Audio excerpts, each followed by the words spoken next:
Let me try it again. Good afternoon, everybody. My name is Kyle, and this is the Conservative Take. This is the top three program we do. Try to do it weekly, and we try to take 2 to 3 topics where we actually go down and talk about what's pertinent. And so today we had about 4-hour live stream, and so I didn't really have time to prepare 3 topics for this week. I did, but the live stream took a lot of effort to put together at the last minute. I just decided to do it at the last minute. So I decided to bring Jackie and myself here and to actually talk about our favorite speakers from this week at CPAC. And I'm gonna bring Jackie on and I'm gonna let her share with you what her thoughts, because really she was the one that wanted me to actually watch it. And so I wasn't really going to really partake. I did watch Don Jr.'s talk, but didn't watch much more than that. So let's bring Jackie on and say hello to her. Jackie, how are you doing? Hi, Kyle. How are you? I'm doing pretty well. I put up, I never have anything in my background. So I put up my target from the shooting range. It's the first time I ever shot a gun. And I just want everyone, wait a minute, this way, to notice I got 4 through the heart, 2 through the same hole, and 2 in the head. So it was a big worry for me. I feel a lot better. I'm proud of it. It's hanging up. So just talk about that. I mean, how was it for your first time shooting a handgun? Well, you know what? I just didn't want to screw up. Really, that was my whole, like, it's not hard. We went to a gun safety course and they taught us about 4 or 5 different guns. Some of the people in the class were more familiar. And one of the girls took her gun out of her purse, and I loved it. It's a really nice, I think it's called a 6-hour P238. It's small, you know what I mean, but nice. So it was fine. I don't feel anything like, oh, I might hurt somebody. You know what? I don't want to hurt myself or, of course, any of my loved ones. And when they said, who wants a target? Like they had all these cutesy little geometric shapes and stuff. I said, do you have any pictures of a person? Like I really wanted to know if I had any compunction. You know, I worked in the prison system for a long time, and I was younger and stronger, but you can't have any weapons, but I always thought if I had to, I would put my pen through somebody's eye. Like I was pretty convinced I could do that. Those days are gone. I'm not strong anymore. I have no problem putting up. If somebody comes through my door, they're going to get shot in the heart, hopefully. Well, when you have the fight or flight thing going on, you never know what you're going to do in this situation. And it's better to have something that's... An interesting thing that they pointed out was in most gunfights, when over 100 bullets, only 12, and this is a gunfight 15 feet apart, one person and one person, only 12 actually hit the person. All the rest. And they said when it's cops, it's like only 18 out of over 100 bullets. I mean, it's amazing. When you're scared or, you know, when you have the fight or flight, I guess you totally lose your ability to aim and you just shoot. Crazy. Yeah, I don't want to get on a tangent here, but I do want to bring this up because one of my favorite movies, probably of all time, is Unforgiven with Clint Eastwood. Have you seen that? No, actually, I have not seen that. Okay, I'm not going to give you spoilers, but I will say the theme of the movie is how difficult it is to kill somebody. That's kind of the overarching theme to the film. And I don't want to spoil it, but what you just said, they said that in the movie. I'm like, there's no way in the world you can miss someone that close, but it's a very realistic approach to shooting under pressure. And of course, Clint Eastwood, he could do it because he's a bad guy, but I'm not a bad guy, but he was a bad guy in the past. But he was just able to do that. And I encourage you to watch that film. And think about that on the last scene. It's really, really, really, really interesting. With what the last Clint Eastwood film I saw was Gran Torino, which I've seen like 3 times. I like it. But what was I going to say? Oh, you know how you always read about these, you know, when the criminals in the streets are having gunfights and babies get killed and young children. When, you know, now you know why, because they're probably really not even they're probably really bad. I don't know how often they go to target practice, but, you know, if the police who really are supposed to qualify every year, most people in law enforcement have to at least qualify every year at the range. You know, no wonder these gangbangers are shooting everybody. The bullets are going wild. Yeah, Kingface would say that all the time. You know, you got these gangbangers. They don't know how to shoot. They're shooting women and children, man. And it's like, come on. R.I.P. Kingface. Yeah, I need to do a video or tribute on him. I haven't. It was just too hard to pull the content together. So anyhow, well, cool. That's awesome. I want to get out there pretty soon. I know the ammo is pretty expensive, but I want to get out there and do some you got it. You got to feel comfortable in your house too. That's true. And speaking of comfortable, how comfortable we are in our country right now? It's bad. You know what? I really am glad I watched the CPAC speeches. This is the first time I really paid too much attention. I saw Trump what was it, last year when he kissed the flag? Beautiful moment. But I needed to see what everybody was going to say. And some people I really wanted to hear more from. I purposely watched their speeches. And you can see everybody's speech on YouTube for anybody that wants to see it. And I'm glad I did. I'm really glad I did. My favorite speakers were the hopeful ones, the encouraging ones. At times like this, if you actually watch the news, just like we talked about last week about Ben Shapiro, I tried to watch him again this week. And I think it was either about that House bill or I don't even know what's going on with the freedom of religion and whatever I can't even read it. I can't even read the details of it because I'll become too enraged and I'll get too sad. And we cannot do that. We cannot give up. We cannot give in. We've got to be encouraged. I'm encouraged in the Lord. I'm encouraged by my fellow conservatives. This can't be it. This cannot be the way it all ends. I don't believe that. I don't believe that God wants that for our country. Well, I watch the speakers as well. And like you said, we have to, and Dan Bongino really kind of nailed it there. Did you watch his speech? I did watch part of his. I watched part of his. I didn't watch the whole thing. He was like, look, you got to get in the fight. That's right. I think that's what I'm talking about. That's what he said. And then Turning Point, they posted a repost of Candace Owens on Capitol Hill when she basically just blasted the chick who called her a racist, or said that she was laughing at the whole Nazi thing, and she would just totally went off on that sound clip, and it was just like, wow. And she said, if you want to fight, this is how you fight. This is how you do it. And so I was good too. I could see he looked a little thinner. He's battling cancer, as most people know. He's been very open about it. And I was proud of him for getting there. And you're right, he gave a very encouraging speech. And matter of fact, that's why it was on YouTube, that clip about how encouraging it was. And he's right. We want to give up, but we can't. We cannot. It's too much. We've come too far in this country. It's still very young, and there's too much at stake for our children, our grandchildren, our great-grandchildren. Well, yeah, I 100% agree. And I'm going to go over my number 3 favorite speaker. This is kind of hard, but I think I'm going to go with Don Jr. because, first of all, it was kind of short, and I only watched 4 speeches. But I took notes, and I just want to cover some of the high points that he mentioned. He was basically talking about the hypocrisy between the liberalism and with conservatism, basically how they can get away with what they want. He mentioned his book, Liberal Privilege.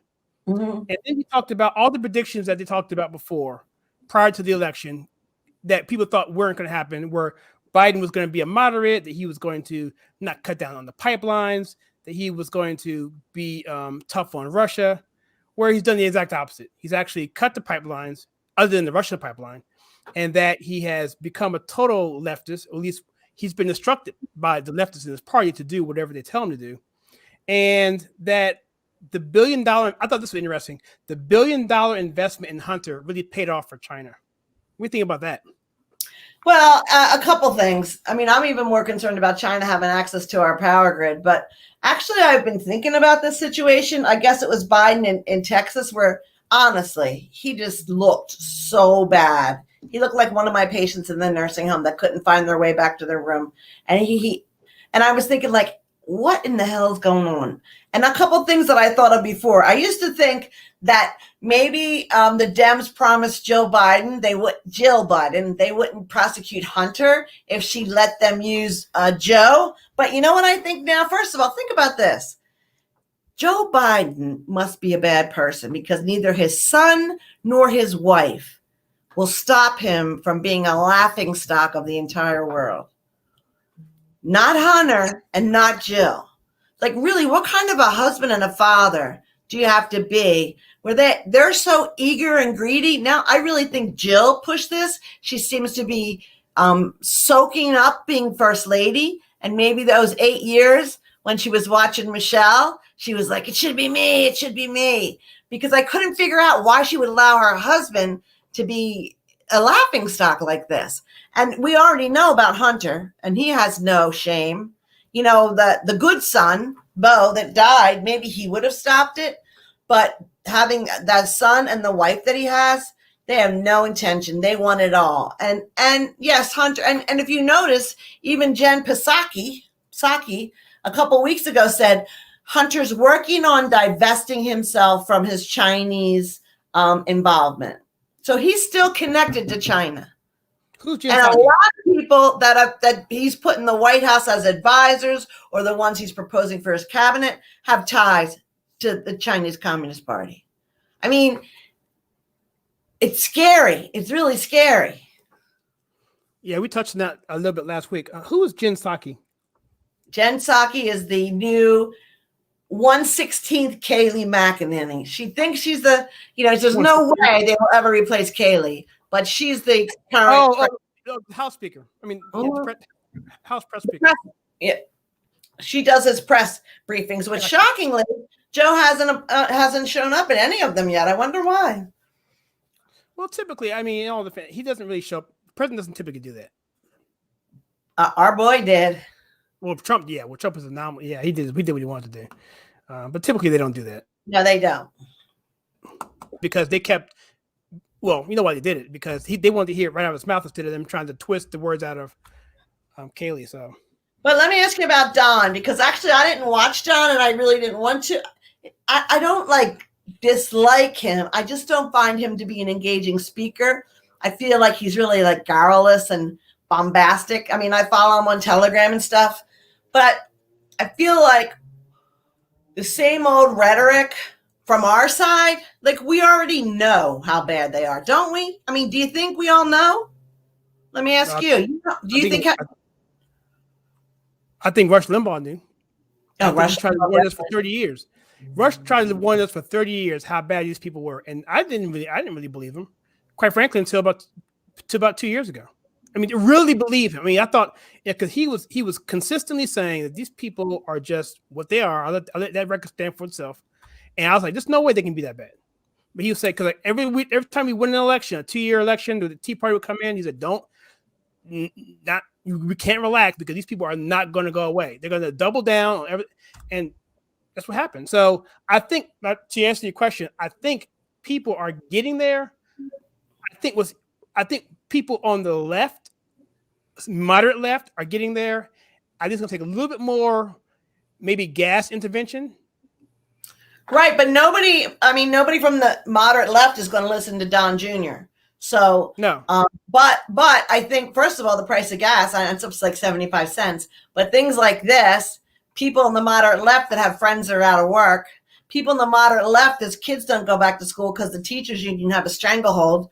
Those are the people that are going to see, and and then you see Biden on TV just completely almost incapacitated, and yet then they put on CNN or MSNBC and they don't mention anything.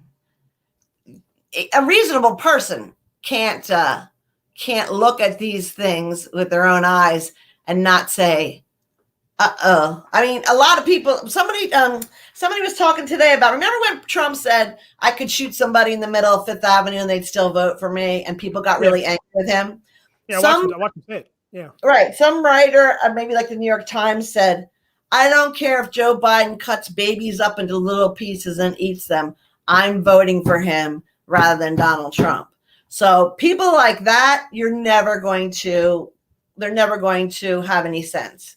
They got the Trump derangement so bad, they're never going to wake up. But I think there's a lot of people. I don't really feel like that many middle Americans voted for Joe Biden. I mean, honestly, if you take away, I'm not going to say it, but if you take away sort of the false then who, I guess it would just be like the union people or diehard union people or people like some people that we know mutually that just can't see reality because they're so busy hating. They're so obsessed. Right, and that's usually about 30% of the population. Unfortunately, that's way too high, but that's about what you're getting at. Those radical left people. Right.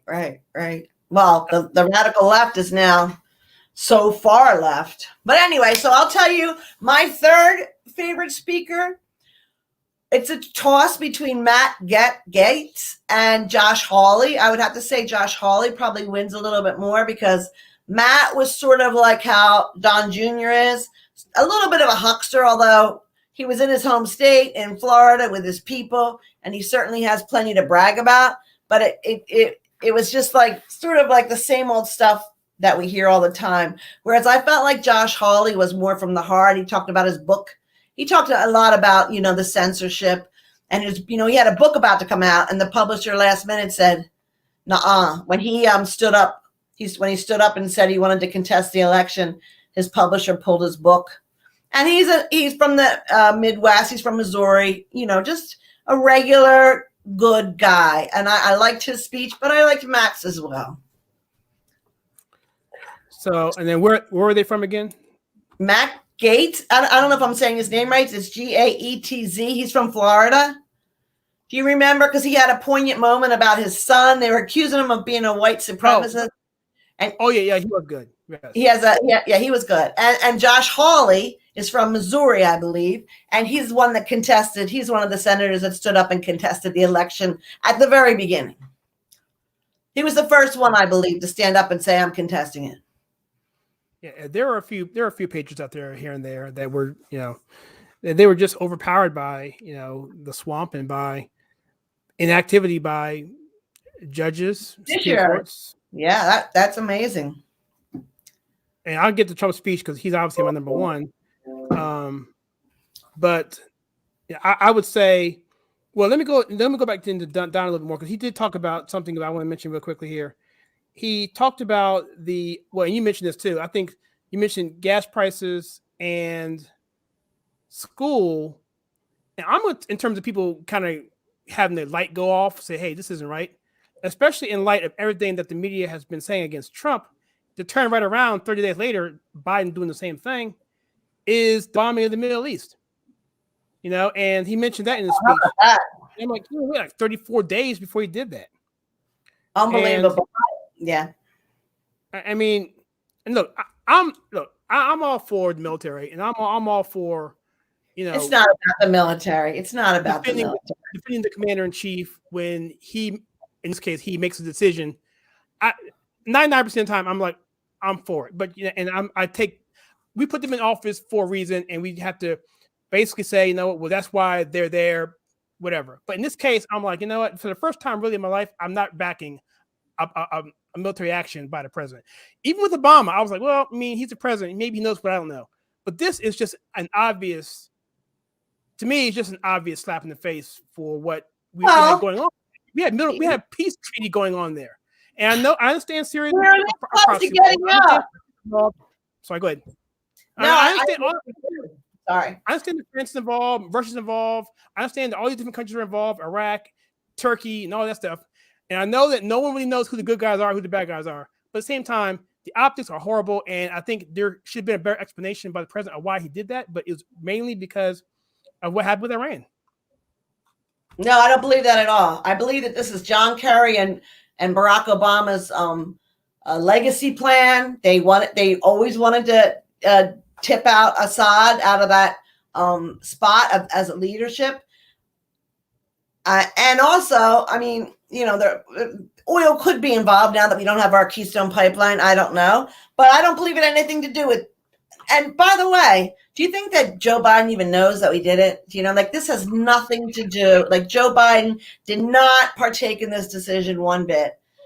I would probably, I'd bet a lot on the fact that he's barely involved.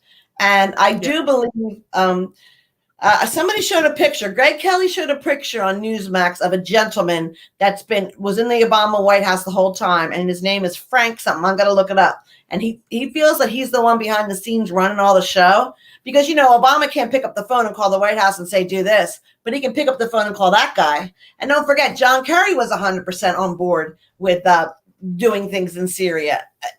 It's a never-ending pit.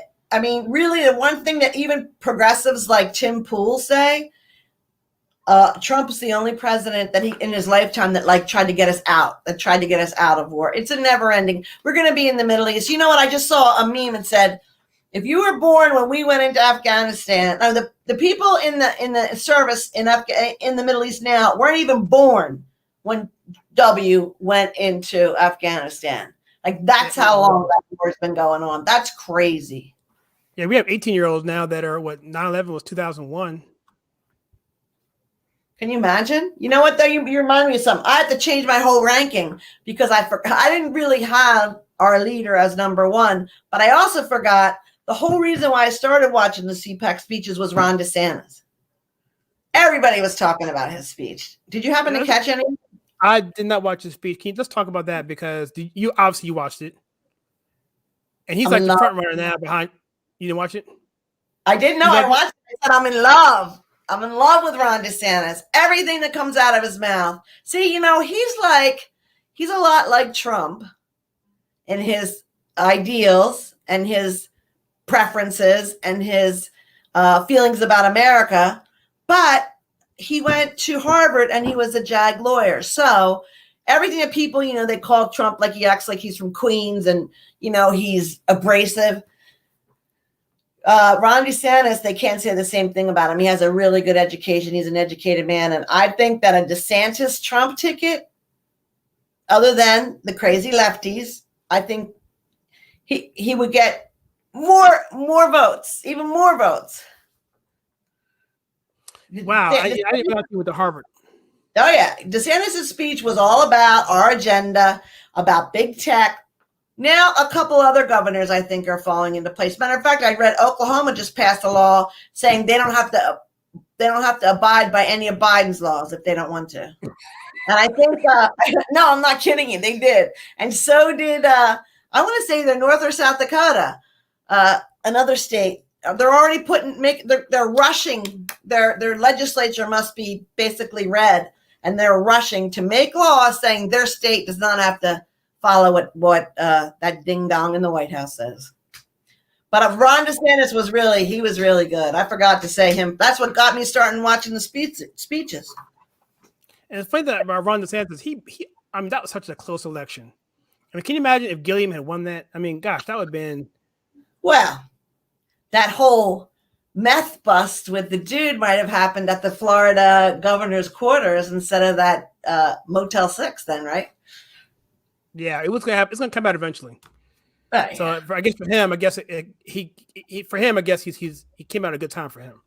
I don't know why it was so close, though. Why? I mean, people seem to be pretty. They vote for Trump. They usually vote Republican in the presidential elections. Doesn't Florida? Well, Ron played. Sorry, Ron. Gilliam was. He played the race card. He had the backing of George Soros. And that's probably what the problem is. Prager, you have a great detailed video, but it's only like 5 minutes long about what George Soros has been doing in our country with the DAs. The district attorneys? Yes, he's been funding them. I know the Philadelphia one is really terrible. Kramer or Krasner, horrible. And the California one, and sweet Kim Fox that's trying to prosecute that couple that was just trying to defend their home. And wait, was she involved in Smollett? Wait a minute. Kim Fox was the one that was involved in Jesse, right? Jesse Smollett. I want to say yes. Yeah, it was. That was in Chicago. Pardon? That was in Chicago. Is that the? Yeah. So that's all George Soros money that he's the one that's been having these crazy far left district attorneys elected. And I don't even know exactly what is. The only thing that would do is cause chaos. Like what could be his agenda? I know he has like a one world agenda, but why promoting weak district attorneys. What does that have to do with a one world agenda? I don't know. DAs, I mean, their power pretty much stops across the border, though. I mean, I'm not even sure they affect elections, do they? They're just criminal, so. Right? I just read Dana Perino. You know, I don't watch Fox anymore, but I just read that Dana Perino said the first time she cried on air, and it was somebody that was a woman. Her boyfriend was released because the city that they lived in dissolved cash bail. So he was beating her. He got arrested. They let him out. He came back and shot the baby and killed it. And this was just this week that Dana Perino said, I saw this little news blip. She said it's the first time she cried on TV. She just couldn't take it. That's horrible. It is horrible. It is horrible. That's a Soros elected DA. So what part of you watching positive stuff are you okay, so was positive. Matt was positive. Josh was positive. But I have to say, I also liked the governor of South Dakota, Noemi. Loved her, but yep, go ahead. Is she on your list too? She's number 2 for me. Wow. I just sort of a tie between her and Pompeo. Did you happen to catch Pompeo? No, I was hoping you talk about Pompeo. Well, all right, you can talk about the other one, but I just want to say they did similar things. I'll talk about Pompeo, and you tell me what you think about Noemi. So Mike Pompeo, you know, I didn't really know him. I didn't really, he was like the strong, silent type, but I thought he was pretty solid. But his speech, one thing I liked about it was he's very confident in our world policy, and he spoke about some different things that they did. Very confident that what we believe, and I mean you and I and other conservatives, is correct and right. But he was still like sort of light, a little bit lighthearted, and he talked about his grandfather. His grandfather was a sheriff, but he was running for election. He was running for re-election, and he decided to make some quick money by building a still in the basement, and the still blew up. So he said he was out of the running for the sheriff. So he talked about people in his life that had worked very, very, very hard. And he talked at the end, he talked about, I forget the phrase he used because it was a weird phrase, but he said when he was in the CIA, someone else, like a bureau chief, and when they were talking about somebody that was like 100% go-to, you could depend on them, you know, a successful, talented, he used a particular phrase, and it was like pipe swing. It was something about a pipe. I never heard that expression before. But he was talking about how we have to be like that now. We got to be 100%. We can't be weak. We can't give up. We can't falter. We can't even, let them get in our head and sway our mind. We've got to stay the course. And I just felt it was really encouraging. And his mannerism was very delightful. Like I felt like I would like to sit down next to him at dinner and hear what he thinks about things, because he just seemed super interesting to me. And, he's had a pretty interesting life as well. He was in the CIA, and, then what he did for Trump, he's had quite a life as well. But it really made me like him a lot more. From a distance, I don't know anything about Pompeo, but I just got the impression that he was like a John Ashcroft, just like just straight as an arrow, and just like, cutthroat, and just like, I don't think he was warm and cozy, warm and fuzzy. I mean, but yeah, still, that kind of surprises me, actually. I know when you get a minute, look it up and watch it. It was pretty good. I'm gonna watch it because you know why I like him, and I put him in the thumbnail because he was one of Trump's only backers. Really, when it came down to it, I mean, of course, the usual suspects were around, but in terms of his cabinet. And I'm sure Ben Carson was there too, but he's a HUD. He's a HUD. He's part of. Well, he is a HUD, but he's not the same kind of powerful force. He's more of a quiet, gentle. But you need Secretary of State, Attorney General. You need those kind of people in your cabinet, Right.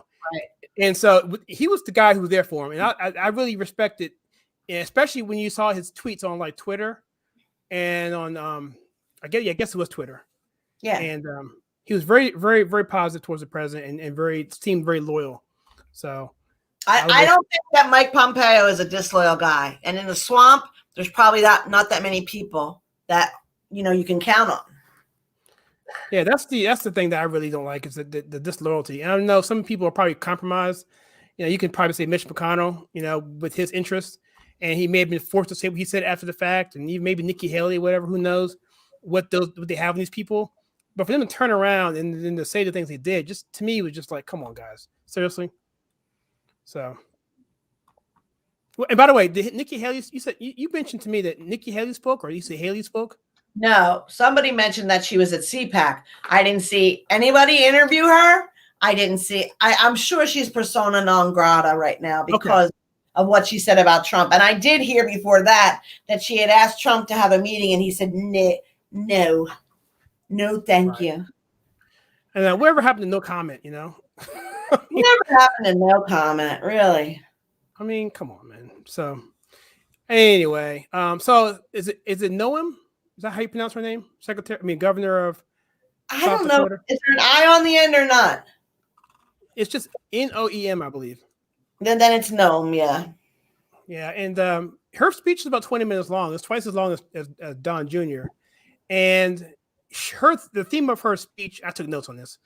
The theme of her speech was, why does America need conservatives? And so she basically went on to say, basically gave Trump's record of 7 million new jobs, lowest unemployment, blah blah blah, 10 million out of poverty, blah blah blah blah. We know the spiel there. And then she came in, cut into it, and then said that COVID did not crush the economy, government cut the economy. And so then she went in to say, I stood up and clapped when she said that, because she's 100% right. Yeah, and then she goes and talks about how South Dakota was the only state in the union that didn't close anything. Not a thing. And then she went on to say, which really perked my ears up, because I was kind of doing two things at once.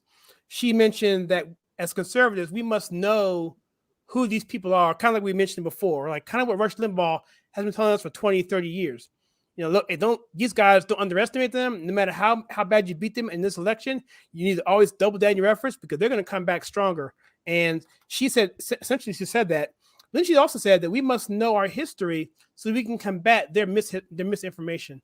And I thought that was so good, because, they're so good at these mantras where they just say the same thing over and over and over again. And it's gaslighting, essentially.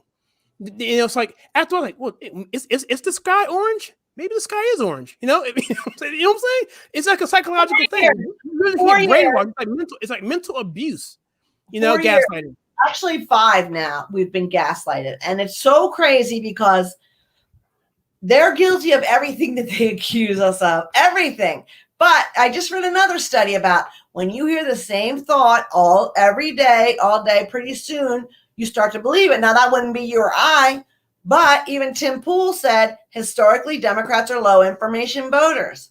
They are. They get them with the emotion. Oh, kids in cages, or grab her by the what. Like, they hear that and boom, without like listening and finding out. And another problem is our kids are so poorly educated. And then they go to college and they really don't learn anything more. There's a lot of shenanigans in college where they're not really learning like the kids used to learn. And so they can't compare, because they haven't learned about the history of the world like as it truly happened. Right. There's no perspective. And when I started this channel, I started doing, I don't know if you remember way back, I did the series called I can't remember the name of it now. Basically, I did why the history of the Black movement in America, in terms of like how we became Democrats to Republicans. And go upstairs. That's your little friend here. My friend, my best friend. I love him. Go on. You all right? Yes. We're live, so just don't drop the tablet, please. Thank you. All right. Live television. So but the videos I was doing was basically to educate people. Like, look, this is the history of the Republican Party. This is what Jim Crow was about. This is what this is. And the funny thing was, I got more responses on that than just about anything, because people said, well, thank you so much for doing this, whatever. And it wasn't even like I was the only one on the internet that had that. There were several other videos out there, but for some reason people really gravitate towards that. I think we need to do more of that. I think we do, and not just about that particular subject, although to be honest, I told you I was a Democrat for over 35 years, and I never really knew about that. And I started watching your videos, and then of course, Uncle Tom. I think Uncle Tom should be mandatory. When you hear about 50 years after slavery, Black people were more literate. The rates of literacy were higher than they are like right now from the kids that graduate from the inner city public schools. Like, it's amazing. It's amazing what the Democrats have done for minorities. Yeah, you know, and the funny thing about that is, and Kingface would bring that up all the time, and that's one to me the most compelling arguments that you can make against them is that through all the adversity, through Jim Crow, through poll taxes, through segregation, through the lynchings, through all of that sort of thing, you still had Black people excelling in the areas that were very important, in the nuclear family, in education, and all of that. And so, in spite of all that, they were doing. So now we don't have any of that. So now what's the excuse? Other than the fact that we've been voting for Democrat for the past 50 plus years. And being told you're a victim and you're not going to make it because it's a systemic racism is going to block you and blah, blah, blah, blah, blah. But it's really sad. It's really sad. And I have to say, you know, politics are politics. You can say, I don't like that guy. I don't like, but you know, a lot of the things that I'm just going to say the Democratic Party have done in the last, certainly in the last 50, but even in the last 10, I believe they're evil. I mean, they're truly, truly evil. And I don't know where their morality, like, I don't know what their moral framework is because it's so bad. When you saw that, I'm not transphobic. I don't hate anybody. First of all, I'm not afraid of anybody, but that person from Pennsylvania, my home state, I'm embarrassed. That's, they questioned about being assistant secretary of health. She's I guess it's a woman, but it's obviously a man. I don't know I don't know what's been done to her body, but she certainly looks like a man. She testified that she had a special target of street children to find out if they needed puberty blocking drugs and surgery. And she took it upon herself. Now think about a homeless teen, right? They're alienated from their parents. They're in a lot of trouble. She targeted them because she said, oh, they needed my support to help them transition. That is how old were the kids? 12, 13, 14. Okay. Wow. Like, how filthy. And I believe it was Rand Paul. No, it wasn't Rand Paul. It was somebody else asked her 3 times, do you support that? And she said, I look forward to sitting in your office and discussing it. That was her answer 3 times. Like, the evilness of taking a homeless child that's probably, who knows, been abused, raped, sold for sex, who knows, alienated from their parents, open season on them, and getting them on hormone blockers and puberty blockers.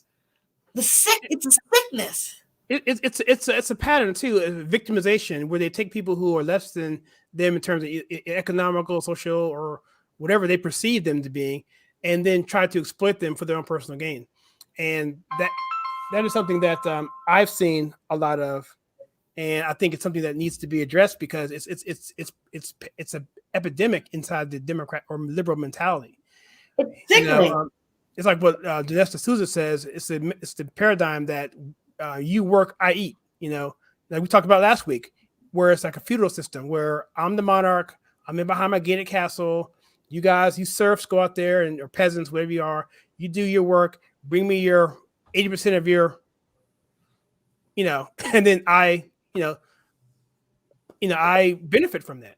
And then I stand on my veranda of my mansion and say, I have to do what's best because they're too stupid and dumb to know what's best for them. So I make their decisions.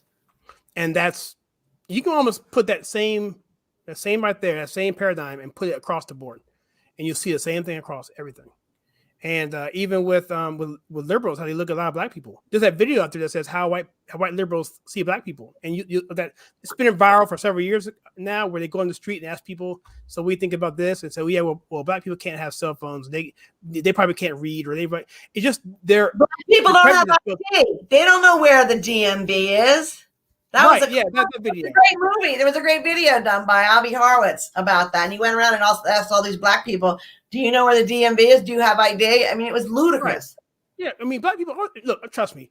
I grew up. Now I can speak because I went. I grew up in the blackest city in the country, Washington D.C., and the blackest and most wealthy county by far in the country, Prince George's County in Maryland. And so I know black folks pretty well, and we all had our IDs. You know why? Because you could get stopped. You want people. You want to be identified. You can leave the house without your wallet. How do you do anything? You need your ID for everything. You know what's funny about that? My church, who I love my church and love my people, but in February they always go a little crazy. You know what I mean? So they had this thing before the service, and they were saying like all these things that black people did, like the first black astronaut and all. But I'm like, everybody knows black people did stuff. Like it's all, you know what I mean? It's sort of like women do the same thing. Oh, the first female, Janet Yeltsin. How many times did Jen Psaki use that as an answer whenever they asked her a question about the economy? And she's like, well, we have our first female secretary of, what is it called? What is that cabinet position called? Oh, labor, or usually labor, or about the money. Treasury. Right. We have our first female, and she said it 20 times. I don't care about that. I want to know what they're going to do about the money. And this thing that my church does where they talk about this black person did that, well, that's great. But who doubts that black people did great things? Who doesn't know about Madam C.J. Walker and all this, who doesn't know about that stuff? Black people are scientists, doctors, lawyers, Indian chiefs, just like everybody else. I just feel like that's sort of like infantile, like making them into a baby by saying, "Oh, you know, a black person is a scientist." Exactly. It's almost a catch-22 though, because you want to celebrate some of that stuff, but at the same time, the individual person does not want to be thought about that way. I'll give you a perfect example. Doug Williams, quarterback, Washington Redskins.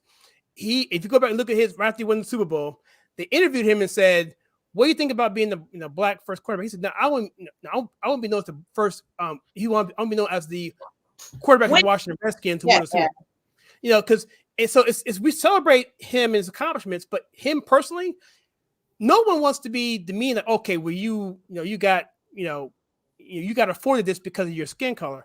I think in some ways, if you truly have to overcome, that's one thing. But at the same time, you want to put limits on it because you don't want to be like, look, I'm still qualified, right. And it also undermines everyone else as well who came before you. Yes. Actually, on LinkedIn today, somebody else posted this picture of this black woman, a female business owner, and somebody said to her, "Have you registered as a black-owned business?" And she said, "No, why?" And they said, "Don't you realize you can get this, you can get this, you can get this?" And she goes, "I don't want any of that. I want to be successful for being a business owner, not for being a black business owner." And I don't know. I feel the same way. I mean, as far as me being a woman, I don't want anything for being a woman. Just let me do my thing. And that's all. Don't give me any special breaks because I don't want them. Yeah, the conservative take, obviously, I'm pretty much the face of it. But you've never seen any publication, any copy at all saying they were minority owned or black owned or whatever. I mean, you'll see my face. That's apparent enough. But I don't, you know what I mean? But that's, I did that on purpose because, you see a lot of people say like the black Trump supporter or the black this online, the black conservative or the black Latina or whatever it is. And I'm not knocking people for that. But there is, you do get some street cred doing that. But I think, to me, I don't want to be looked at that way. You know what I mean? It's like, because at some point, what if I don't want to do this anymore and someone else takes it over? And then all of a sudden, I'm not, then it's like, there's no longer, what if a white person comes in and takes this over? If a white person wants to do it, then they'll have to do. You know what they'll have to do. It's like a white guy taking over BET, what's going to happen then? It's true. So what is the deal? The left side sees color all the time. And now they're even coming out saying, no, you must see color. You must recognize the fact that what did you learn growing up? I went to a Quaker school over and over and over and over about not making color integral to how you feel about somebody. But now, reverse it. I got to think about your color before I decide, my judgment of you or whatever. Like, it's so ridiculous. And you know what? That's the most racist way of thinking of all. your color, other than for some nice little jokes between us or whatever, like it should not come into play at all. Right. My color or your color. Yeah, I Ridiculous. mean, I don't know how people can sleep at night thinking that, this all I am is just my color. And it's like, and I constantly think that I am a victim or have someone's out to get me. It's really, really, I mean, I don't know how they do that. And the people that have gotten somewhere, like Lil Wayne, those guys like that, or even The Rock, they never mention their skin color, even though I'm not a big fan of The Rock right now, but I'm talking about The Rock when he came out in support of Joe Biden. So yeah, but the ones who are really successful overcome, they have the inner struggle. I'm sure they have the things that they've had, their experiences and so forth that they can talk and share with. But when it comes to focal point and the only thing you talk about, then it makes you look like that's all you got. It looks like that's all you got. Yeah, exactly. It's like, I don't know. I guess I'm just. No, you're not anything. And the only thing I did like that group, Blacks for Trump, and Black Women for Trump. I went to see Laura Trump and Diamond and Silk, and they came on this big pink bus that said "Women for Trump." But and then they were joined by Blacks for Trump. Yeah, and I follow them on Instagram. And the reason I like it is because when I hear loudmouths say like Trump's racist, I open up my Instagram and I show them how I've been following Black people for Trump for a year or two, and it's a huge group, and there they are. What are they all, Uncle Toms? Or what are they all, confused? Or, what are they all, dummies? I mean, come on, man. Well, those are coalitions, and I'm not talking about that as much. I mean, that's you need to have. But I'm saying I like the coalitions because I can use it. Yeah, the coalitions are very important because that's unfortunately that's how we're segmented in our society. One day we won't have that, I hope, but we probably always will, because there's always gonna be women, there's always gonna be men, there's always gonna be people who are brown, there's always gonna be people who are black, there's always gonna be people. So, and you have that, and with that, there's a certain cultural identity with that. I was telling my wife, I can go in the street corner and see any black man on the street for the most part, and automatically I can say one thing, and no matter if he's a liberal or a Democrat, wherever he is, we can be bonded unless he's you know what I'm saying. I can have a bond with that person because it's commonalities, not with the culture of the experience of being black in America. Just like if you're a woman in America, or if you're a soccer mom in America, or if you're a Latino in America, in Florida, or Cuban American, you have a common bond there through the cultural experiences that you all share, because that's all you hung around with. Right. And that's all that really is. And that it should be left with that and not nothing else. Yeah, that's what I'm saying. It should have limits. It should be what it is. Well, let me ask you, what do you think about this? Because I worked in mental health for a long time, and I have quite a few friends that are psychiatrists. And my three women off the top of my head, well, 3 women, and a man, all belong to the Black Psychiatrists Association of New York, as opposed to the Psychiatrists Association of New York. What do you think about associations like that, especially something like psychiatry? Like, I personally think, why is there got to be a black one? Like, it sounds like either you couldn't cut it with the regular ones, which is not true, because we're a big group and we're all co-workers, and, they're fine doctors. So what is the edge? How long do we need to have that separated like that? Do they say, well, there's not that many black psychiatrists, so we got to be in this group so we can talk to each other, but it's about psychiatry. So why? I don't know. I don't think that I'm not going to say there shouldn't be, but a law or anything against it, but I just think that's get your power from the Psychiatry Association with everybody else. You know what I mean? That's true power. What you do in the black, what? Are they separate but equal, or are they just? They're just two professional associations, and yeah, but what is the point? And there's a lot of groups like that, right? Like the black this or but there's no white this.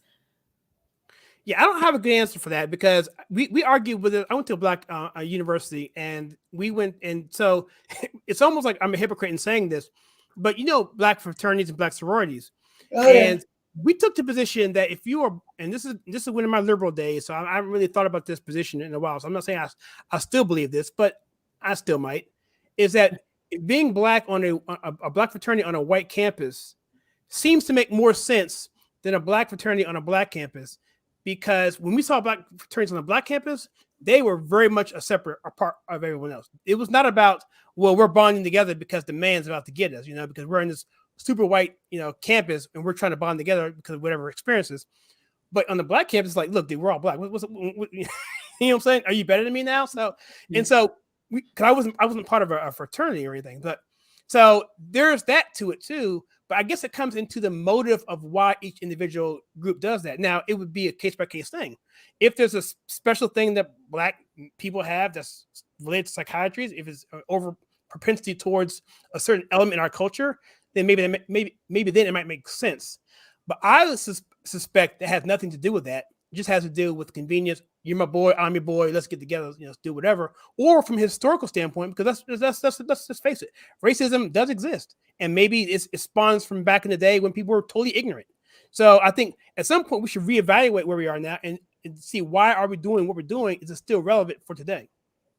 Or like, which one do you join if your mom's black and your dad's white? Do I got to go in this group or that group? Let me ask you. Which group are you doing? Let me ask you a question. Do white people? Was there any white people at your college? Oh, there are a few students. I bet there's more now, probably, right? Yes, there are more now. Yes, because it's engineering school, but even then we had a lot of. It was a lot of. I mean, we've had it count white people on one hand. I bet there's. I know that in those colleges, fraternities and sororities are like really important. Yes, and they're like a social group, and they stay in it. I worked with a couple of black women that they're like my age, and they're still talking about their sorority. Like, and they do stuff.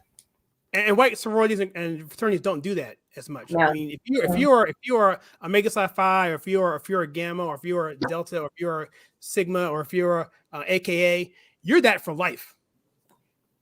Interesting, isn't it? Yep. All right, so back to the CPAC. I told you about Pompeii. Oh, what did you think about Christy Noe talking about Noam talking about her father and finding those cassette tapes in the truck and all that? I thought that was kind of interesting, but she also brought up another hard scrabble, working man, middle America background that she has, and I think that people relate to that. Yeah, she I didn't never heard her speak, and just her demeanor was way off, was different than I thought she would be. I thought she'd be more like soccer momish, but she was kind of like rough and gritty, like, mess with me, you going down. She's like, she's very controlled, like I would say. She's not very controlled. She must be Nikki Haley a little bit. I mean, and that's, I'm not trying. Look, I don't put Nikki Haley down at all, because her persona is like perfect, right? The way she talks and looks and reacts to things, it's politics 101 perfection. And so in comparison to Nikki Haley is a positive. So she reminds me in that regard to that, but a little bit more tough, Definitely tough. I'd like to see her. I mean, we got to bring these people up to the major leagues. People like her and DeSantis, and I don't know, there's probably more, but we need to get rid of McConnell, get rid of these people that have been there for 1,000 years. Let's go. We got to get some non-swampy people in there. What about McCarthy? What about him? What do you think? I was just thinking about him when I didn't say his name, but in the list, I don't know. I don't have anything particularly bad to say about him, but he's been in there for, he's not new to politics. I'm going to look up and see how long he's been in there. So he's the minority leader now, right? Yes, his name has been coming up a lot in terms of like running a ticket, but I think DeSantis is obviously the front runner. On the straw poll they did, I think Trump came out 55%. I think DeSantis was 21%, and then from there, it went down. He's been in. He's from California. I did not know that. That'd be good to have a California on the ticket. Well, you know what? I'll tell you who I did see him. Here's another speech I just remembered I saw. Rick Grinnell. I love Rick Grinnell. Yeah. And they called him ambassador, even though he was in the cabinet in another position. He originally started out as the ambassador to Germany. But I think he's smart. I think he's like jazzy a little bit. You know what I mean? He comes off as not like a boring old politician. He's interesting. Yeah.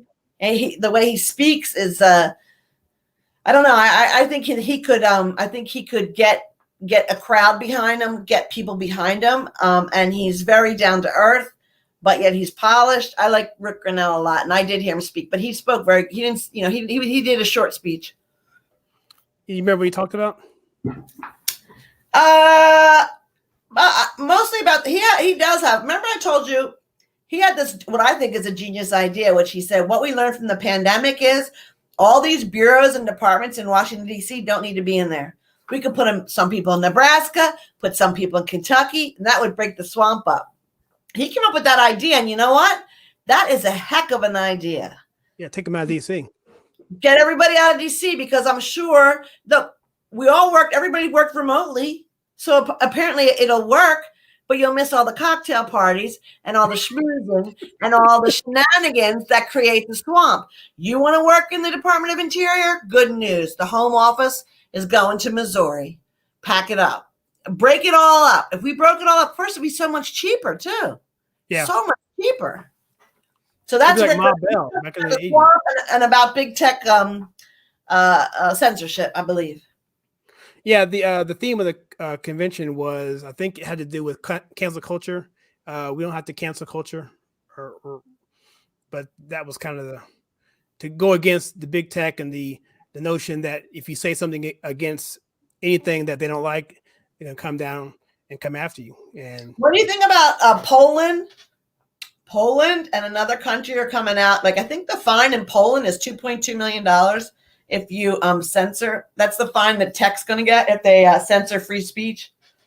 I don't know how they're going to apply it. Well, I have a short list of countries that I'm going to try and defect to if things go bad. Poland's one of them. What is it? Poland? Poland's one. I think I want to say Sweden was the other, or Norway. I'm trying to remember. Sweden and Norway. They're going to tax you to death. Yeah, but I think I'm thinking. It's a Scandinavian country. I'm not sure which one it was, but Poland for sure. I like Poland. I might even look at France as long as they keep Macron still in there, because Macron is he's pushing things in the right direction. He's got a lot. That Marie Le Pen is her popularity is coming back in France. You know, it's so interesting. Actually, I think it was Rick Grinnell said that the Paris Climate Accord was a bunch of nonsense elitists thought they'd do to appease some voter base, but it's so unrealistic and it's never going to work. But France is interesting because they also complained that our far left policies are screwing up the country. They're turning conservative a little bit. France is. Well, you know, you got that, and they had a lot of demonstrations, a lot. But I thought that Macron was more liberal. He was, but he used to be the darling for the globalist movement. But once that professor was killed by the Islamic extremists, he went off. Did he? He started going into mosques and rounding people up in the mosque and started and then he went against, and then he gave an ultimatum to the leading Arab group in France, saying, look, if you don't rein your extremist groups in, I'm going to shut you down. And that happened like a few months ago. Well, you know what? I'm glad to hear it because there was quite a few people killed. Like a priest. Remember, the priest was beheaded, and right, exactly. That was number two. Charlie Hebdo, and then the massacre in the nightclub. But I'm pretty sure that Paris has no-go zones that non-Muslims can't even go into. Well, they're going to get physically assaulted. Yeah, I've heard about them. I've heard them in London as well. But and actually, I met someone who went to visit her son in London and said they absolutely exist. The media lies. Well, I mean, yeah, I mean, you don't need to watch international news because you really can't get anything in our mainstream media here because you're just not going to get it. You almost better watch Al Jazeera.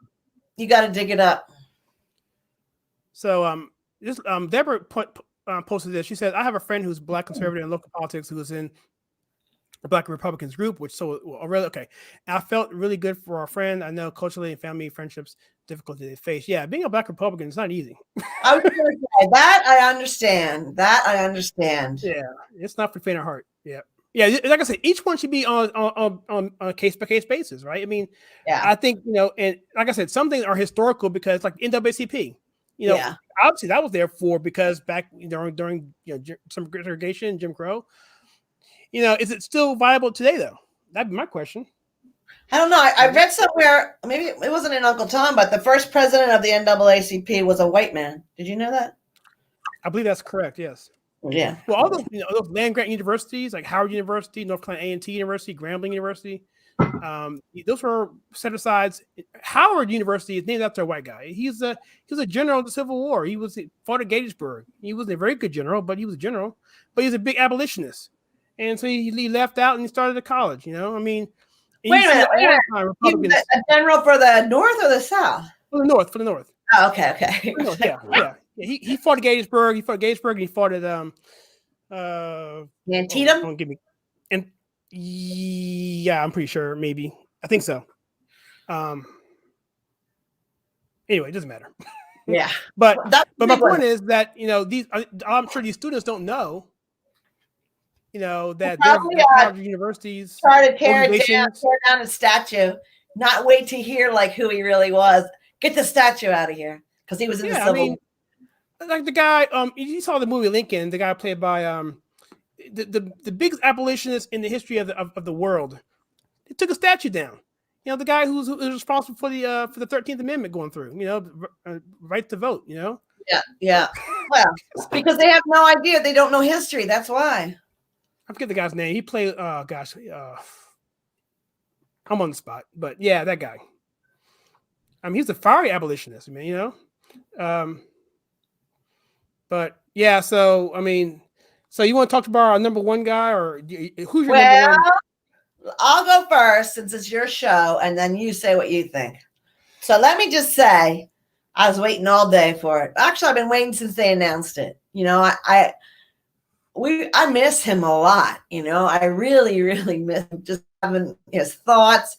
He's hilarious. He's entertaining, and because I believe the same things that he believes. It gives you like a little strength, a little hope. So I was very excited. I don't know if you noticed, but there was a lot of people outside, with the flags, and there was like a little Trump parade around. There was a lot of people outside. Like the corners were packed with people that just wanted to wave and support, which I love that. So I was excited. And then when he came out, I was watching his face. I got very emotional. I mean, I didn't cry, but I got teary and I got goosebumps because it was just like, we've been through so much together, right. And what happened to him was so wrong. I don't want you to get demonetized, but we know, we all know. And now we're bonded. We're even more bonded than we were. And I thought it was emotional. I thought, just him hearing that song. And then when he spoke, I would like to say that, to tell you the truth, a lot of it reminded me of a rally. And the thing that I didn't like, and I texted Alexis and told her, we already can't hardly get out of bed in the morning. Please stop talking about how bad it's going to be. Like, he used to say that stuff at rallies, and it'd be like, well, if we vote for him, this is going to happen. That is going to happen. And we're like, yeah. But now we didn't vote for him, but somehow he got to be president. And he's saying like all the bad outcome that's going to stem from this, everything from border wall to who can use what bathroom to the Paris Accord, everything. And about halfway through, I was like, come on, man, you got to stop. I'm going to, you're bringing me down, But then he rallied. And at the end, what I really liked was the first thing out of his mouth, or the second thing where he's like, it's not over and not, I didn't give up. I also thought it was very interesting how he named the full name of every single Republican that stabbed him in the back. And I think there was like 12. Like he knows their name. 10 in the House, 2 in the Senate. Yep. And he's going to spend the next 2 years working to put in a more reasonable, a candidate that represents our feelings more accurately. And I like that a lot. And if you notice, even though he did talk about Mitch, and he should have, because he secured that thing, he secured his win as well. Mitch was down. And I even saw a little piece on the news probably 2 months ago about they were looking at that district for some kind of voter fraud, because the woman that he ran against, he was down like a point. And the woman that he ran against, some people in that area, it's just sort of like our problem with Dan Forrest. Like, how did he lose? It doesn't make any sense. And they feel the same way about this woman that ran against Mitch McConnell. But it's just like Mitt Romney when Trump flew out there and endorsed Mitt Romney. And then look what happened next. And I'm sure he doesn't forgive Mitch McConnell. He didn't say he was going to work to unseat him. But believe me, if he has a chance, he's going to bring him down. And I don't blame him. And actually, forget about Trump. Mitch McConnell is the swampiest swamper. I mean, he's as swampy as Pelosi, except she's mentally ill, I think, and an alcoholic. So there's that. But I don't think he does as many dirty tricks, or we would be in a different position as Nancy Pelosi. But they're definitely, both of them have accumulated great wealth during their time in office. Yeah, I have an 80-20 hatred of McConnell. I think, I guess mainly not because of what he did in office, but just the underhanded thing he did at the end there. I thought that was just terrible. No reason for it. No reason for it. And he was. I was about to put him on the Republican Senate Mount Rushmore for what he did with the court justice. He really, with the court justices, he really did a number on Democrats. He pushed that thing forward. He refused to have recesses. He kept them in session at a maximum amount of time so they couldn't break and stall the votes. And he got a lot of people into those seats. And so, which begs the question: are they going to act accordingly? Because we got 2 Supreme Court justices on there. So what does that mean? So I got to temper it against that. But assuming that they're good appointees, he did a good job there. But that last thing, I just almost unforgivable. It's unforgivable. There was no reason to came out and talk about civil penance. First of all, here's the thing that now you're pissing me off now. I forgot about that. I actually forgot about that. That's what I was talking about. Well, I mean, I remember him. I was talking about him talking about, this is not him and Holland about, he should do this, shouldn't do this. We're not going to support him, or telling the Senate, go ahead and vote for, don't worry about the Electoral College. Don't, what I'm saying? I forgot about that other part of it. That was to me that the treason. That was the worst. Here's the thing. Yeah. Anybody with a brain knows that president was not responsible for what happened at the Capitol. And if there's a proper investigation, I think we're going to find that quite a few people were like paid instigators. We already know that guy from Antifa who sold his videos to CNN and MSNBC for $75,000. And he was arrested and charged, but they still bought his video and paid. So there's way more to this story. Everybody. Pardon? The police chief said that there was people from Antifa involved. How about what they told about the poor Capitol policeman getting hit in the head with a fire extinguisher? That was a complete and total lie. The man went home that night and had a stroke. But they didn't come out and tell you that for a month, and then they laid him out in the Capitol during the impeachment. Like, it's almost like a farce. It's like a political play or a farce. But so for anybody, that's why Nikki Haley, Mitch McConnell, what really happened that day. Trump didn't incite those people. He didn't. And all those clips of the videos of other politicians on the left saying, fight for your rights and get in their congressman's face and all that. That's how people talk. He did not incite that. So it's really, they're going against common sense and reasonableness. And then they're doing a dirty trick to Trump when they try to blame him for that. They know he didn't do it. Yeah. And for him to say that should have been no comment or a non-statement. That's just, But so my number one is Trump, and I'm with you. I didn't really get emotional this one. I guess I was just angry the whole time. But I did, and a lot of people, I'm going to have to go along with the Obama supporter who said that they missed Obama. I was like, well, how do you miss Obama? Whatever. But I get the sentiment, obviously for different reasons. But yeah, when he was up there and speaking, and I've seen hundreds of his speeches, and to see him and the bantering, and then he started out pretty serious at first. And I was like, but his demeanor was pretty chill. But he was on script the whole time until he said that part about them being stupid, right? Remember that? Who is stupid? When the rest of the speech went. That's when the rest of the speech went to be fun again, and he got back to where I felt that I remember him being, and it just brought back a lot of memories. And you raised the point of us having a bond together. You're right. Every Trump supporter or supporter of this country, for that matter, at a rally or wherever you meet him, you almost have a bond with him immediately, you know. And so, like you said, what we've all been through, we've been through a lot of stuff. Going back to that escalator ride going down, you know. And 4 years of our president being ruthlessly attacked every day, and threatened for all kinds of stuff. You know, going to dinner after the first week of him being inaugurated, he's getting the media saying that he's didn't let the Secret Service, didn't let people know where he was, so he needs to be, you know, admonished for that. You know, it's like he's out with dinner with his family. Seriously, it never stopped, and it was just relentless, and it was just ridiculous. But the good part about it was he constantly fought back with them, you know, and he never let up, he never gave up, and he never let them get the better of him. And our friend Angel Kiraz, right? Yeah. Well, he tweeted something. He tweeted a really good status of a summary of Trump's speech. And I'm going to read what he says here. He says, and this is on Instagram, he says, Trump just laid out the blueprint for Trumpism. Capitalism, strong borders, Judeo-Christian values, anti-indoctrination education, two genders, anti-cancer culture, American first economics, fossil fuels, strong military, and fair elections. And he put fair elections in all caps.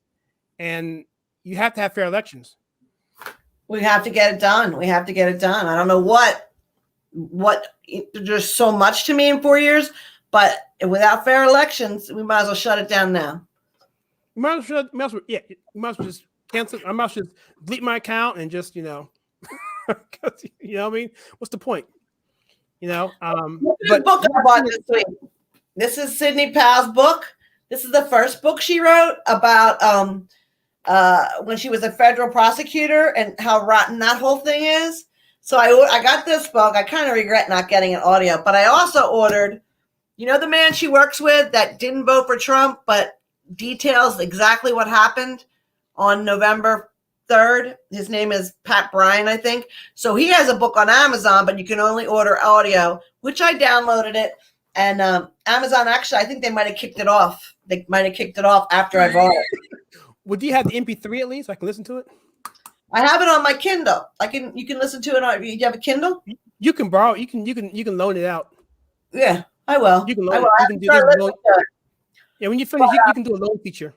I will be happy to. So, you know, I mean, that what happened that night. I'm sorry I interrupted you, but you said something about the fair elections, right? So all of that, I mean, that hasn't even really been addressed all the way, right? I know some things were not heard by the Supreme Court, but isn't there more? Well, I don't know. The Dominion lawsuit, right? Well, yeah, I don't know. There's so much more that can go up there. And the Supreme Court basically they used the cop out of standing, which I don't understand how they could do that. So, I mean, I haven't been keeping up with it at the least because I've pretty much lost all confidence, you know, in that. So, but Mike Lindell, you know, they're suing him for $1 billion. Dominion is. But Mike Lindell said good because now we're going to go to Discovery. Right. Go to Discovery, and they're going to wish they hadn't done that. I hope so. And so, I mean, I don't know. I thought the speech was good. I thought it was kind of bittersweet. But I do agree with you that the beginning of it looked like a Trump rally because I started the live stream about an hour before he was supposed to speak. So he was supposed to come on at 3:40. I started the stream about 2 o'clock. And for about an hour and a half, well, actually longer than that because he came on he came really late, wasn't he? Yeah. So, well, we saw all the crowds coming in, and it was really like a Trump rally. And it was like the interviews were coming in, and I was telling people before that it was a very eclectic, very diverse crowd. That what Trump has done to the Republican Party is nothing short of miraculous. Because I was a Republican back during the Bush days, back in 2002, and it was a totally different party, man. Totally different party. It was mostly white, mostly, you know, men, some women were involved, and very old party, especially, you know, where I live. and it was just wasn't very fun. It was like, and you could easily get the label of you being racist because of just when you look around, look at that convention, whatever. But now you really can't make that claim now, especially when you look at the numbers with Trump doubling the black female vote. I mean, having the highest minority turnout in general, the highest turnout of black votes in 40 years almost, going back to Kennedy. And just with a Latino, Hispanic vote coming out, the blue dog Democrats, the labor people who typically would be union are now sticking with Trump even after 4 years of what they say. Well, they won't come back because of those stuff with the farming, with the labor laws. But no, they came back because they understood with his policies of America First was working, and it gave them. They showed factories opening and so forth, and so they felt good about the paycheck for once in a while, and that's why the party has grown so much. The Trump rallies were so fun, and I loved it when you go to rally and you would see black, white, Hispanic, everything. Alexis and I, the one rally we went to, the people behind us had like their native costume on, and it looked almost like maybe like South American with these vests with these fringes. I didn't have the nerve to go up to them and ask them like what country they were representing, but it was a whole squad of them. They sat behind us that time that we went to the rally and sat behind the president. I love that. But see, that's the strength. That's going to be the strength of the Republican Party is the diversity. And I know people say diversity is our strength, but honestly, truly, the melting pot is where it's at. And the Republican Party is now the blue collar worker and the melting pot party. And I love it. I love it. And the only way they can win is not having, obviously, is through not having voter integrity. And so if we fix that, this thing goes away in 2 years because we can deadlock Congress in 2 years. Now, Biden can do a lot of damage in 2 years, but we can cut the bleeding in 2 and then reverse it in 2 more. So that's what I keep thinking, the reversal. Game where you get the reverse card. We're going to be giving them like 25 reverse cards in 2024. But until then, I just hope the damage isn't too great.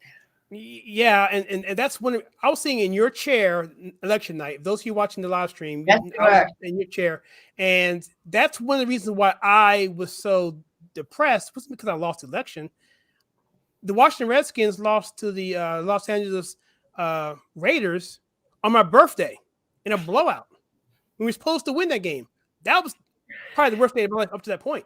So I can take a beating. Trust me, right? I know I'm 14 years old. Too much. Well, do you think part of it? My point is, go ahead. I was like, but the reason why I was upset was because I projected that this was stolen and that it's not going to be fair in the future. That's when I felt helpless because I felt, well, we can't fix this. That's when I got upset because I realized, you know what, is this really it? And so once I start seeing people do the voter integrity and that stuff and the laws changing, I'm hopeful now, that it will change. But there's going to be COVID part 3, in 2 years, whatever, COVID part 4 in 4 years, because they're going to use the same playbook. If it worked before, why not try it again? So we're going to have to come up with something. And I recommend coming with a blockchain similar to Bitcoin technology to verify mail-in voting remote voting only for people like Trump said in the speech who can't do it or are out of state and want to do that. But because that can ensure, done properly, that can ensure election integrity. And it's also open source. Everyone can see the actual transactions as they come through. And but that's a whole other discussion. One election day. One election day instead of whatever that was, election season where it was like weeks of election. I forget what comedian was talking about Castro. And oh man, I don't know who it was, but he was like, Castro's probably like, a virus. Why didn't I think of that? Everything would have been so much easier if only I thought of a virus. But there better not be any more COVID, and I'm not sure that people are going to fall for it again. Look, none of us would have accepted that 2 weeks to flatten the curve if we could see the future and see how that worked out. And I don't think anybody will accept it again. Places like South Dakota and Florida, which never closed businesses, look how good. Look, people in those cities, all those liberal cities, you vote for the same dummies all the time. But if you look at the turnout, Bill de Blasio was elected with a 14% turnout. You know, it's hard to get people to believe something can be different. And you take Baltimore, Chicago, LA, New York City, it's very difficult to get those voters motivated because they don't believe that anything's going to change. Maybe, I don't know. I would think that what happened in New York City and all these cities, Minneapolis, hopefully people will wake up. But you're right. Without the integrity of the vote, it's meaningless. Yep. But I think the heartbreak that you felt that night, it would have been one thing if it was a fair and square. You know, absolutely. It would have been bad, but it would have been a little bit easier to swallow. But I would have never believed it probably anyway. No doubt. I'll be like, you know what? You know, look, we saw Obama win twice. I mean, we can take a loss. You know, it's nothing new. You know, but you know, I mean, it's just I think the way it was told and the blatantness, how blatant obvious it was really what irritates me. You know, ridiculous. It was like they just think we're stupid. You know, so that's what really. They really. You know, I've done 15 or 16 videos just on all of that. And, you know, I was knee deep in that stuff and updating it on a daily basis with the hope that this was going to come out and be, you know, hey, I can see it. How come you guys can't see it? And they didn't want to see it, which is why none of those cases I've ever seen in a courtroom. No. And you know what? That brings up another point that I wanted to say tonight when we spoke about CPAC. So the smaller point is somebody videoed Jim Acosta and Matt Schlapp arguing. And did you see it? That was good, wasn't it? And Matt Schlapp, you haven't even looked into it. So what are you talking about? But another thing about CPAC that I really enjoyed while I was waiting for President Trump was I didn't realize that CPAC had gotten involved in Hong Kong. When I look at the people of Hong Kong, that really does make me cry. They're fighting for their lives. They're fighting for their lives of themselves, their children. And it's so tyrannical. You know, communist China is such a tyranny. And to see them fighting so bravely, I read that 1/4 of their population comes out, 7.25 million people in the streets, maybe like a week ago or 2 weeks ago. And when you saw that kid that was going to go to Japan and speak at their CPAC and they arrested him, like they're so brave. All we do is you know, like we're running our mouth and praying, you know, be careful so we don't get demonetized. But I don't have to worry about somebody coming knocking at the door when we finish this video and taking me away or taking you away. And they do. And they're so brave. And when they wave those American flags, and it was, you know, when the protests started way back, and they sing our anthem, like it's so moving. And then to see we have a president that's enabling communist China to destroy people. We won't even talk about the Uyghur Muslims. We don't even need to go there. But just talking about Hong Kong. But I didn't know that CPAC was helping them and supporting them. And I'm glad. I'm really, really glad. I've been mad at the Republicans because of people like Mitch McConnell and the unfairness and the people that didn't stand up. But, you know, it gives me a little hope to see what CPAC is doing and reaching out and supporting those poor, poor people in Hong Kong. You know, and it may take something like this to actually fix the swamp really, or to get to the point where we have fair elections, because I think they've been doing this for a long time. It's just they hadn't done it at this kind of level. And I think they've been doing it for a long time too. And you know what? Like every criminal at some point with hubris does the unimaginable, you know, like if you think about you know, from Bernie Madoff to like John Dillinger, they go too far. They always go too far. And I think that this is the time they went too far. And I hope they all go to jail. Well, on that note, I want to keep it too long. I do want to mention this. I don't want to forget this because I didn't make a note of this. Your favorite person in the entire world is Cuomo up in New York. And and the one thing that Don Jr. mentioned, I want to bring this up to you, I'll let you get the last word on this, is he said if DeSantis had done the same thing that Cuomo did, can you imagine the outcome? They'd probably already have him in a holding cell, because you know what? For people that live in New York and saw what happened and were, you know, no matter your politics, especially people that had family in nursing homes, and every day his hubris got bigger and bigger, and he did the 12 o'clock press conferences every day. And I can remember one of my coworkers, I was still pretty involved in our nursing home stuff in New York, and we're looking at the numbers, and me and my coworker were like, what? Like, we knew those numbers could not possibly be correct. And then you see him on TV with his brother and all that crap. And it was astounding.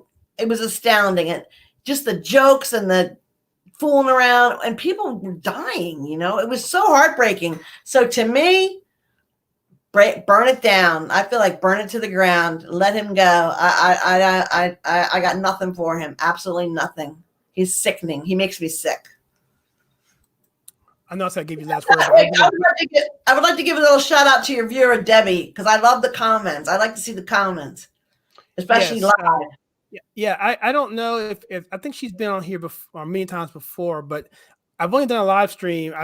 It's only my third live stream in the past 2 weeks, so familiar names are coming back. I take notes to make sure I know who these people are. But yeah, Deborah really has some good input here. I really thank you for that. Because it really helps us drive the discussion and also gets interaction as well. So, do you think sometime we could do a Q&A kind of thing? Does that work? I don't know the technological support that you need to do. That'd be interesting. Would I can do a call in? Yeah. Oh, that'd be great. Yes. In fact, I'm actually. We need a. If anyone wants to volunteer to be a call screener, that's all we need. That'd be great. Because we can use the Discord server. Basically, what you do is they go to our Discord site, and then they'll just go to the voice channel, and then they'll just call, and we'll just have a person who would screen the call, and then we queue them up in a queue, and then pop them over to the stream. Oh, I love it. And then you have a board there where you press the button. Well, my keyboard. Okay. Long-time listener, first-time caller.